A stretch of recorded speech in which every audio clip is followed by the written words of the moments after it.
ଆସନ୍ତୁ ଜାଣିବା ସୁଦଶା ବ୍ରତ କେବେ ପାଳନ କରିବା।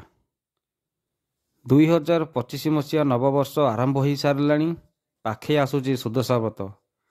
ତେବେ ଚଳିତ ବର୍ଷ ସୁଦଶା ବ୍ରତ କେବେ ପଡ଼ୁଛି? ସୁଦଶା ବ୍ରତ ପାଳନ କରିବାର ବିଧି କ'ଣ?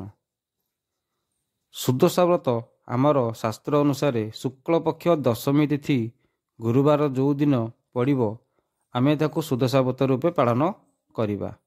ବା ଜାନୁଆରୀ 9 ତାରିଖ ଦିନ ଗୁରୁବାର ଦିନ ଯଦି ଆମେ ଦେଖିବା ଏ ବର୍ଷର ଗୁରୁବାର ଦିନ 9 ତାରିଖ ଦିନ ସୁଦଶା ବ୍ରତ ପାଳନ କରିବା।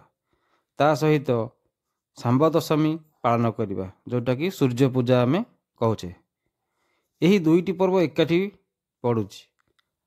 ତ ଏଠି ଆଲୋଚନା କରିବାର କାରଣ ଏଇଆ କି ଯେ ପ୍ରଶ୍ନ ଆସୁଛି ଆମେ ସୁଦଶା ବ୍ରତ ପାଳନ କରିବା କି ନାହିଁ। କିଛି ବ୍ୟକ୍ତି କୁହନ୍ତି ଏହା ପୌଷ ମାସ ବ୍ରତ ପଡ଼ୁଛି ଆମେ ପାଳନ କରିବାନି।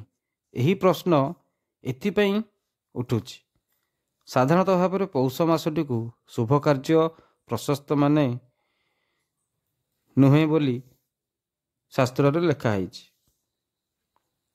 ବା ଶୁଭଦାୟକ ନୁହେଁ ବୋଲି ଲେଖା ହେଇଛି। କିନ୍ତୁ ପାଞ୍ଜିରେ ସ୍ପଷ୍ଟ ଭାବରେ ଲେଖିଛି ସୁଦଶା ବ୍ରତ କରାଯିବ। ତ ଶୁକ୍ଳପକ୍ଷ ଦଶମୀ ଗୁରୁବାର ଦିନ ସୁଦଶା ବ୍ରତ ଯେହେତୁ ରହୁଛି ସେଦିନ ଆପଣ ପୂଜା କରିପାରିବେ। ଯେହେତୁ ମା ଲକ୍ଷ୍ମୀଙ୍କର ସେହି ଦିନ ପଡ଼ୁଛି ତଥା ଶୁକ୍ଳପକ୍ଷ ଦଶମୀ, ତେଣୁ ସେ ଯେଉଁ ମାସ ହେଉନା କାହିଁ ମାଙ୍କର ପୂଜା ହେବ ଏବଂ ଶାମ୍ବ ଦଶମୀ ବି ସେଦିନ ପାଳନ ହେବ ବା ସୂର୍ଯ୍ୟ ପୂଜା ବି ହେବ। ଜୟ ମା ଲକ୍ଷ୍ମୀ।